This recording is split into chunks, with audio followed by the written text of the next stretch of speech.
Iyi mwumva ni radiyo ijwi ry'Amerika ivugira i Washington DC mu Kirundi no mu Kinyarwanda. Muri uyu mwanya muri kumwe nanjye Eugenie Mukankusi, ndabasuhuje mwese. Ikaze mu makuru yacu ya mu gitondo. Ibi biganiro birabimburirwa n'amakuru avugwa hirya no hino ku isi, mugezwaho na Aloyizi Bigirimana.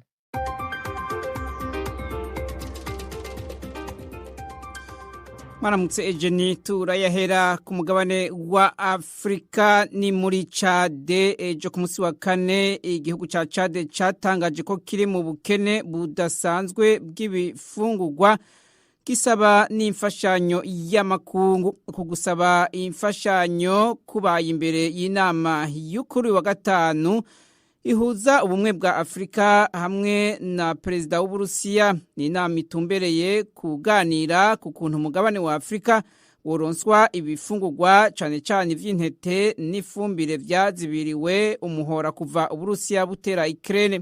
Itangazo rya leta ya Chade risaba ibihugu byose bibishoboye gufasha abanyagihugu bayo.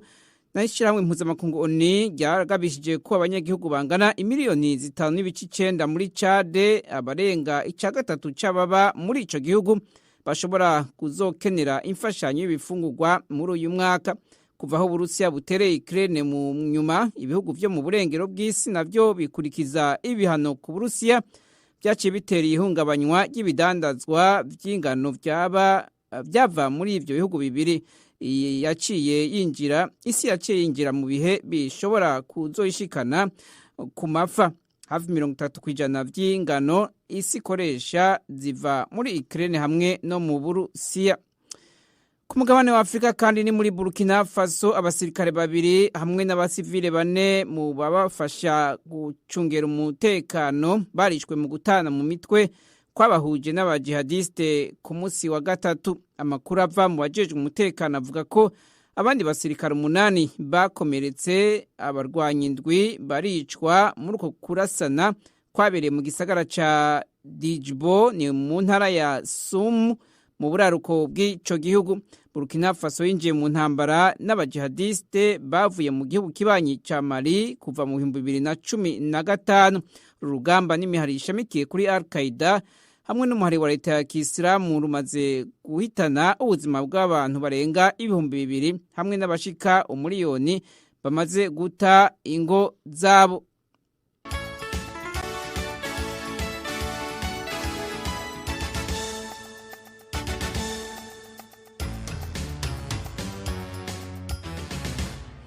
Ahandi havugwa imfu muri Afrika ni muri Mali. Abakozi babiri ba Croix Rouge barishwe igihe imodoka yabo yaterwa mu ntara ya Kayes mu burengero bw'ico gihugu.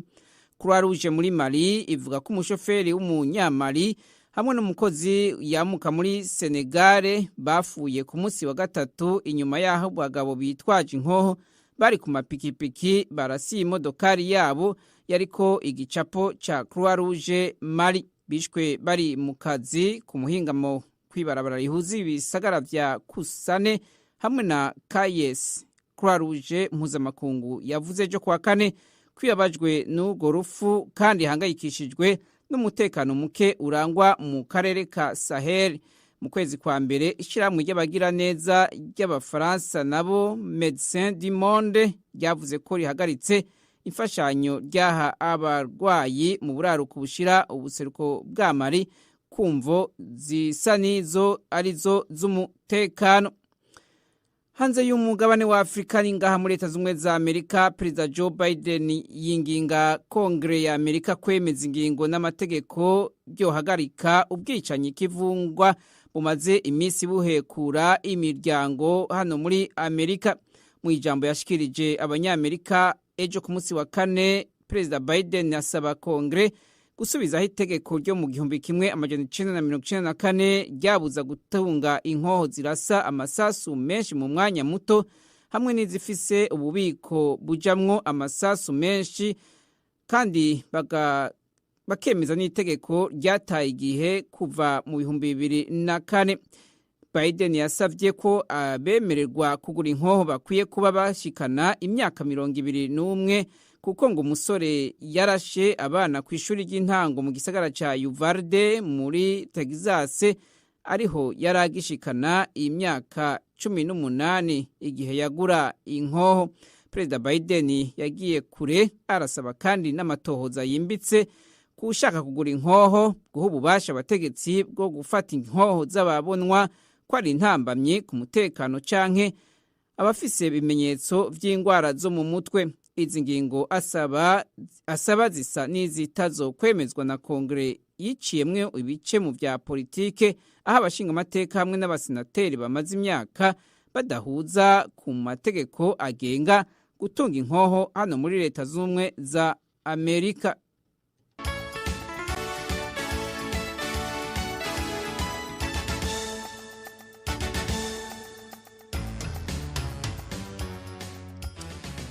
Muri Amerika kandi leta ejo kuwa kane yavuze ko iriko iragerageza guhagarika abaca inyuma bagahunga ibihano barimwo abategetsi bakomeye mu Burusiya hamwe na Perezida Vladimir Putin. Amerika ivuga ko bagerageza kunyegeza no kwimurira amafaranga yabo ahandi hamwe no gukoresha amatungo yabo akwirakwiye ku isi. Ivyo Amerika igiye gushinga ijisho cyane birimwo amato y'abantu ku gatwe kabo, indege hamwe n'abategetsi b'Uburusiya ndetse n'abandi begereye cyane Perezida Putin. Presidence ya Amerika yavuze ko ibi bihano bishasha ku Burusiya bishiriweho guhangana n'abagomba kubica ku ruhande. Mu ijambo yasohoye kuri ivyo bihano, umushikiranganje wa Amerika w'imigenderanire n'andi makungu yavuze ko Amerika izobandanya ihana Ukraine.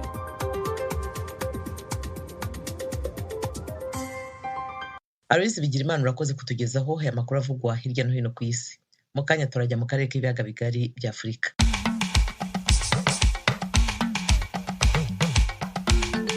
Mu Rwanda abanyeshuri barenga 400 batsindiye kujya mu mashuri y'ubumenyingiro, ariko ubuyobozi bushinzwe kubaha inguzanyo burayibambura. Kwiga uzi ko utazakora ibizamini, kwiga uzi ko isaha n'isaha wataha, ntabwo tuba dukurikirana amasomo neza nk'uko byagakwiye nk'abandi bana tuba tubona turi kwigana nabo, bitewe n'uko tuba twumva nta cyizere gihari cy'uko ahari dushobora gukomeza amasomo yacu. Uyu ni umwe mu banyeshuri bakuwe ku rutonde rw'abagomba guhabwa inguzanyo.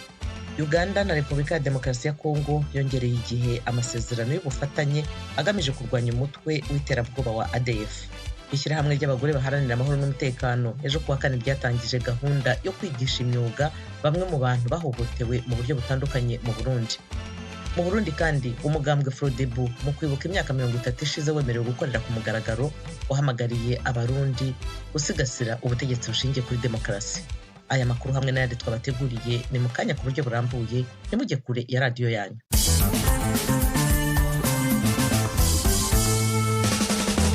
Radiyo Ijwi ry'Amerika, ibiganiro byacu bigiye gukomereza mu karere k'ibiyaga bigari bya Afurika. Abanyeshuri basaga 400 bakomeje gutakambira inzego zibishinzwe ngo zibakemurire ikibazo kijyanye n'imyigire. Abo banyeshuri bemeza ko bari baratsindiye kujya mu mashuri y'ubumenyingiro, ariko ubuyobozi bushinzwe kubaha inguzanyo bukayibambura. I Kigali mu Rwanda, inkuru tubaza mugenzi wacu Eric Bagirubusa.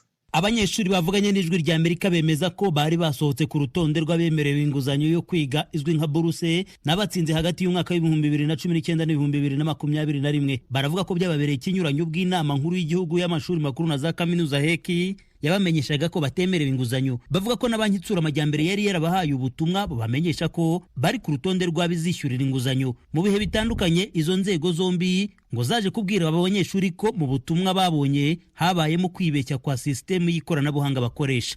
Bwana Fabrice Byiringiro ukomoka mu karere ka Musanze yagombaga kwiga ibigendanye no kuzapima ubutaka mu ishuri ry'ubumenyingiro rya Kigali ku Kicukiro. Urumva nk'ubwo kugira ngo mbone ibyangombwa byose nasabwaga kubona kugira ngo ntangire ubuzima bwo kuvuga ngo ngiye ku ishuri, navuye mu rugo bari bagurishije isambu. Ubwo iyo sambu ntiyagaruka mu rugo, ntibamfata neza, ntibanyumva, baba bumva ko ibintu byose ari amakosa yanjye. Uwumva rwose ibyo bari kudukorera ni iyicarubozo, n'agashinyaguro, n'ukudukiniraho, ntabwo nabona uko mbivuga.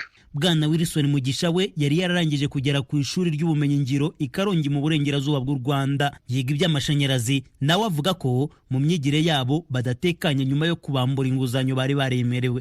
Kwiga ntabwo byoroshye, kwiga uzi ko utazakora ibizamini, kwiga uzi ko isaha n'isaha wataha, hari igihe ufashe ikayi ukabona ibintu urimo ntabwo uzi ibintu urimo, kandi twese nyine uko turi ku ishuri ubona nyine dufite ikibazo, dusa n'abantu bahungabanye, ntabwo tuba dukurikirana amasomo neza nk'uko byagakwiye nk'abandi bana tuba tubona turi kwigana nabo, bitewe n'uko tuba twumva nta cyizere gihari cy'uko ahari dushobora gukomeza amasomo yacu. Abavuganye n'ijwi rya Amerika batubwiye ko mbere yo kumenya ko batakiri ku rutonde rw'abemerewe inguzanyo yo kwiga bari barasinyanye amasezerano na banki itsura amajyambere. Ni amasezerano abemerera ko iyo nguzanyo bazayishyura nyuma yo kurangiza kwiga.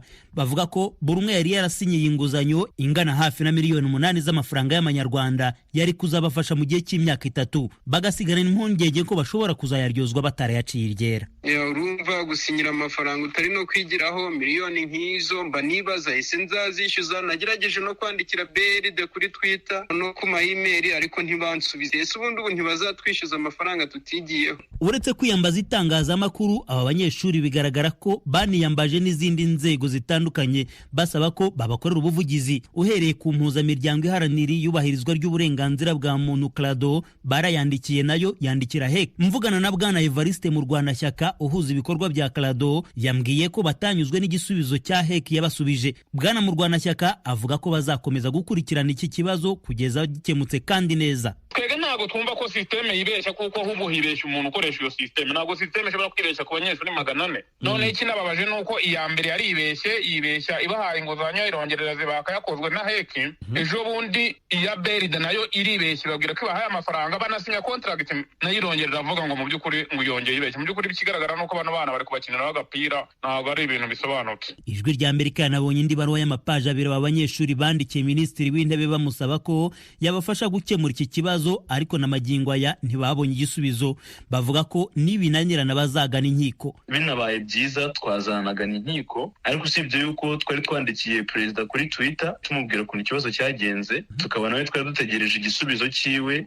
Bari gushira nk'icyumweru tumwandikiye, ntabwo tuzi wenda niba ubutumwa bwacu yarabubonye, ariko twe twanataginzeho bari abayobozi bandi. Byibuze dufite icyizere cy'uko wenda perezida nabona ubutumwa bwacu, kuko turahamwe tudashidikanya ko kino kibazo cyacu ashobora kuba atanakizi. Byibuze we niyo waduha igisubizo tukumva turanyuzwe. Twashatse kumenya iby'iki kibazo tunyuze mu buyobozi bwa BRD, ariko badusaba ko twavugisha HEC kuko kuri bo nibyo byiza. Madame Rose Mukankomeje utegeka inama nkuru y'igihugu y'amashuri makuru na za kaminuza, tumuhamagara yatubwiye ko yari mu nama ari butuvugishe. Ntacyo yasubije ku butumwa bugufi bumumenyesha icyo tumushakira. Nyuma mu nshuro twamuhamagaye ntiyitabye. Gusa mu ibaruwa isubiza CRADO ahakana ibivugwa n'abanyeshuri byose. Avuga ko abemeza ko bari baremerewe inguzanyo binyuranye n'ukuri, kuko urutonde rw'abemerewe rwatangarijwe ku gihe. Ikindi avuga nuko hari abanyeshuri binjiye muri system batabyemerewe n'amategeko, icyafatwa nko kuyihakinga, bikagaragara ko bemerewe iyo nguzanyo kandi bitari ukuri. Mukankomeje mu ibaruwa ye asoza avuga ko uyu mwaka n'abari bemereye inguzanyo batayibonye bose, bishingiye ku ngengo y'imari yabaye iyanga.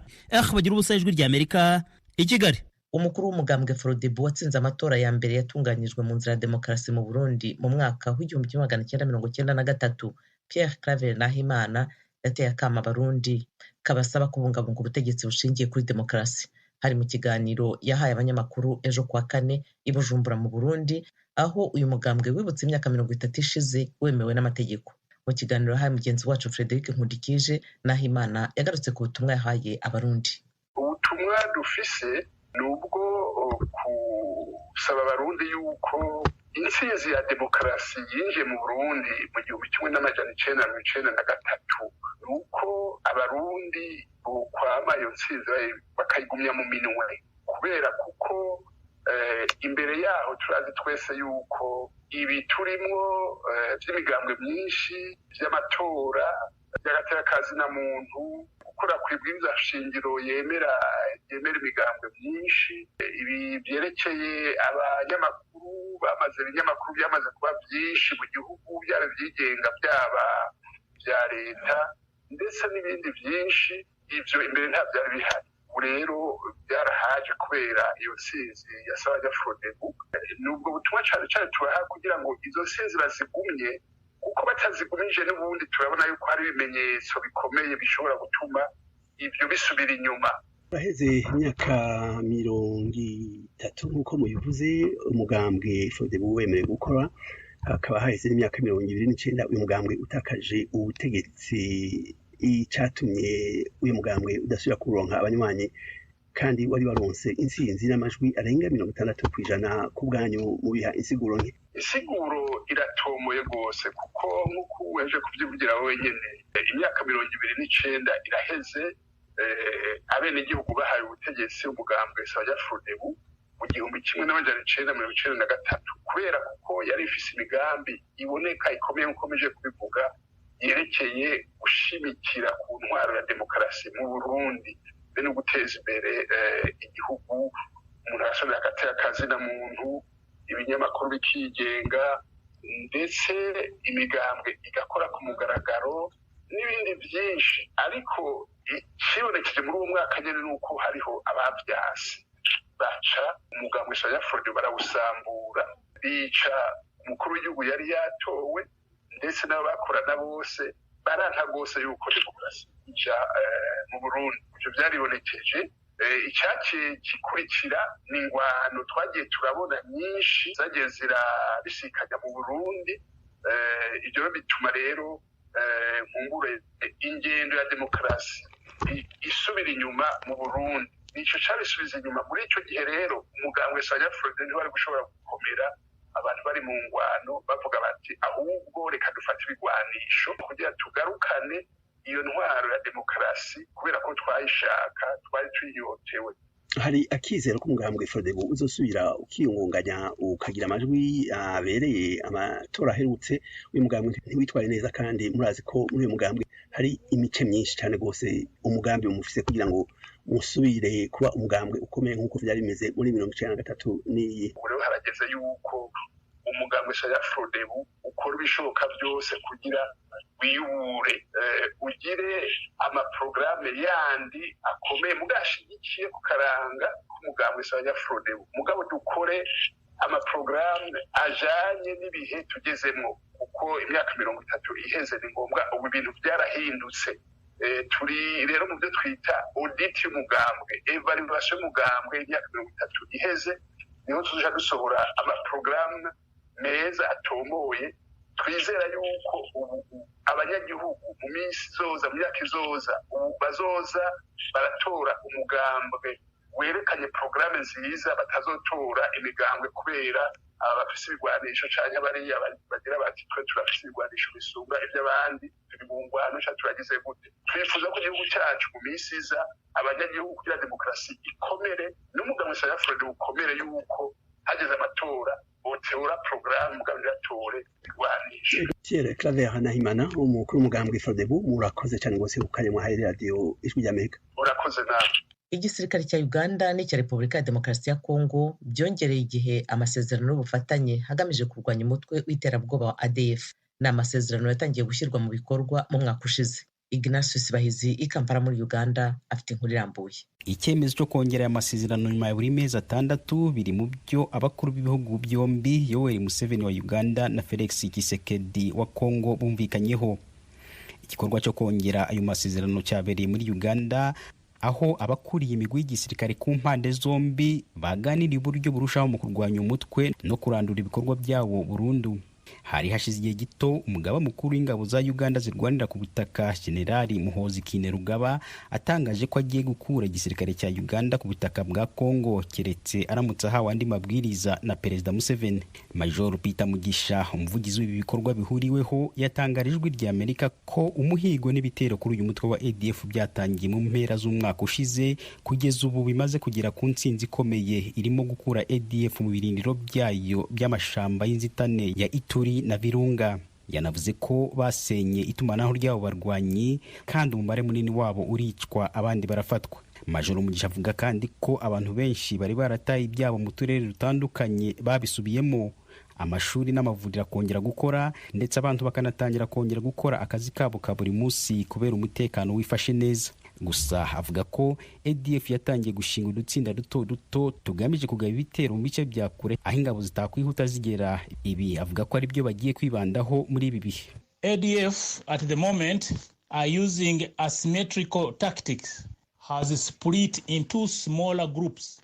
Muri iki gihe ADF isigaye ikoresha amayeri yo kwigabanyamo amatsinda mato mato ahunga igihe cyose ingabo zacu zibahiga, hanyuma bakaja mu miryango cyangwa bagahurira ahantu kure cyane aho ingabo zacu zitahita zigera mu gihe gito, nuko bakagaba ibitero ku baturage n'abagenzi. rimwe na rimwe batwika nk'imodoka cyangwa ebyiri. Iki cyiciro cya gatatu rwose ni icyo gusenya imiterere y'ubuyobozi bwa ADF. Imiterere y'ubuyobozi imaze gukurwaho, twizeye ko ADF izaba yacitse intege ku buryo itashobora kugirira nabi abaturage. Niyo mpamvu abajenerali bayobora iki gikorwa bashize umukono ku mabwiriza masha agiye gukurikizwa ajanye n'amayeri masha ADF irimo gukora. With the operational orders aligning to the ADF tactics. Ubwo yavuganaga n'abanyamakuru, umuyobozi mukuru w'ingabo za Kongo ziri muri icyo gikorwa cy'ubufatanye Generali Camille Bombere yongeye gushimangira ibyo uruhande rwa Uganda ruvuga. Huyu adui anaona kama tunamupiga sana, anaumia sana. Ati umwanzi amaze kumenya ko twamugabyeho ibitero simusiga kandi akaba amaze gutakaza byinshi n'abarwanyi benshi.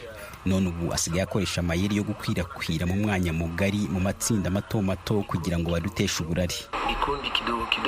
Icyakora mu byumweru bishize hari amakuru menshi yagiye agaragaza ko ADF yibasiye imiryango ikica abantu benshi kandi igatwika imodoka z'abaturage n'amakamyo atwara imizigo. Major Mugisha yabigarutseho. Those are the last kicks of a dying horse. We know that they are doing it to show relevance. Ati ibyo ni ibimenyetso ko ADF irimo kurangira. Tuzi ko babikora kugira ngo berekane ko bakiriho. Mu gisirikare icyo tuzi nuko iba ari ibikorwa bisanzwe by'imitwe nk'iyi ikoresha mu gihe isigaranye imbaraga nkeya cyane kwerekana ko ikiriho. Umuti w'ibi rero akaba ukubiye mu byavuye mu nama abajenerali bacu bagize. Umuyobozi w'ingabo za Uganda muri icyo gikorwa Generali Muhanga Kayanja yabwiye abanyamakuru ko agace gakorerwamo mu guhiga ADF kamaze kwaguka kuva Imwalika mu majepfo ya Kasindi mu ntara ya Ituri kugera Imwontoyo mu majaruguru ya Kivu hangana n'ibirometero kare 110 kandi mu mashamba. Ibikorwa by'ingabo za Uganda na Kongo byatangiye mu kwezi kwa 11 umwaka ushize nyuma y'ibitero by'ibisasu byabereye i Kampala biterwa n'abantu leta yavuze ko ari abakozi ba ADF. Uyu mutwe wavutse mu mpera za 90 ugamije kurwanya ubutegetsi muri Uganda nyuma uza kwimurira ibirindiro byawo muri Kongo.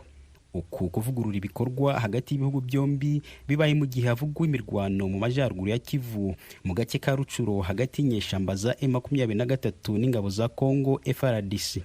Ignatius Sibahizi, Ijwi rya Amerika, Uganda.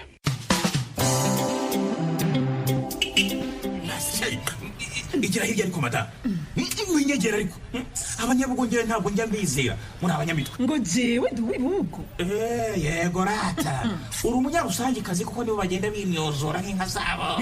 Ariko abirasi bimuhumuruka man. Shofe, wenda ndabona shaka uri wacu rusangi uradutwara neza kandi ndakwizeye. Mie kwetu ni bugo. Ndiye bugo. Wiki? Nukuvuga ko buri wese muri twebwe yagiye yibeshya kuwundi. Ya baba. Shofe, twigende. Kombo taxi yaje. Taxi ikorera hafi y'umupaka. Ishobora gute gutwara abantu baturutse mu mihingo yose kandi bafise byinshi bibatandukanye. Kombo taxi muyitegurirwa kandi mukayigezwaho na La Benevolencia Royal. Ishyirahamwe ry'abagore baharanira amahoro n'umutekano hejuru ryatangije gahunda yo kwigisha imyuga bamwe mu bantu bahohotewe mu buryo butandukanye mu Burundi kuva mu mwaka wa 2015. Abo barimo abagabo n'abagore. Pierre Claver niyo nkuru afite inkuru irambuye. Kudoda n'ukuri ndi kubimenya. Uyu mukenyezi yitwa Mwisamariya ari mu bandi bariko barigishwa imyuga itandukanye harimo kubarira canke kudoda mu Kinyarwanda. N'umwe mu bahuye n'amabi atandukanye harimo gufatwa ku nguvu mu ntoreka zadutse mu gihugu ciwe c'amavukiro. Ubu ahari mu buhungiro we na bagenzi we bizeye ko kwiga imyuga bizobafasha kwibeshaho no kwibagira amabi bakorewe. Nukuri bizogenda bifasha nubwo nyene nta wibagira aho yahiye nkongera kurema agatima. Amabi yanshikiye baramuhoteye bamfata ku ngufu no kubura umuvyeyi umwe no kubura abavandimwe twaratatanye. Urumva ni igikomere gikomeye kuri jewe. Bizomfasha cyane kubera nzo mu bandi nibagire vya bindi vyahora bituma niyumvira cyane nkajya kure. Nakorewe ihohoterwa. Umubyeyi umwe wanje baramwishe na musaza wanje nkurikira nanje na mutoya wanje hari byatubayeho ariko numva nomenya gushona numva nomenya gusuka. Iyo uzi umwuga ntushobora ku kazi baza bagusanga. Iyo ni nayo ntumbero y'umuhari w'abakenyezi n'abigeme baharanira amahoro n'umutekano Mouvement des femmes et filles pour la paix et la sécurité watunganije izo nyigisho zimaze guhabwa hafi abantu 80 kuva mu myaka 4 iheze nk'uko Jean d'Arc Kazaninyana umuyobozi nshingwabikorwa w'uwo muhari yabibwiye Ijwi ry'Amerika. Ico ni ikintu tudakekeranya kuko hajya iyo umuntu afise ico akora nibaza yuko yiyumvira cane ugutera imbere ko ivyamubayeko. Uranababona no munsi iyo baje ngahanye baratwenga bashobora gusubira kuronka ubuzima. Ayo mahoro n'umutekano ategerezwa guhanirwa n'abarundi bose twese uko turi na cane abo bababaye bazi ivy'ukuri ico baharanira. N'abantu bafashwe ku nguvu ari abagabo canke abagore, hariho muri bimwe twita torture bagakubitwa bagafungwa, abatewe inshinge gushikana ivy'isaha batazi icarimwo, abafashwe ku nguvu bakavyara abana babona abana babo nk'uko bari abantu b'imicafu kubera ingwara zivuye ku ngaruka z'ivyo babateye. Naho biruko bamwe mu bagabo bahuye n'ayo mabi arimwo gufatwa ku nguvu bavuga ko ikizobahoza amarira barize ari ubutungane bwo kubita intaye mu gahanga ababibakoreye. Sinakubwira ngo kubyibagira umuntu aribaza bahanwa nande. Ikomere gishobora guhera ku mubiri mugabo guhera ku mutima biragoye. Torture ni ikintu cagutse cyane. Umuntu yavuye aho twavuye kugira ngo abone uko ikomere biheze no kubona yuko n'uwamutumye abona ayo mabi nawe yahanywe intaye kamukubita mu gahanga.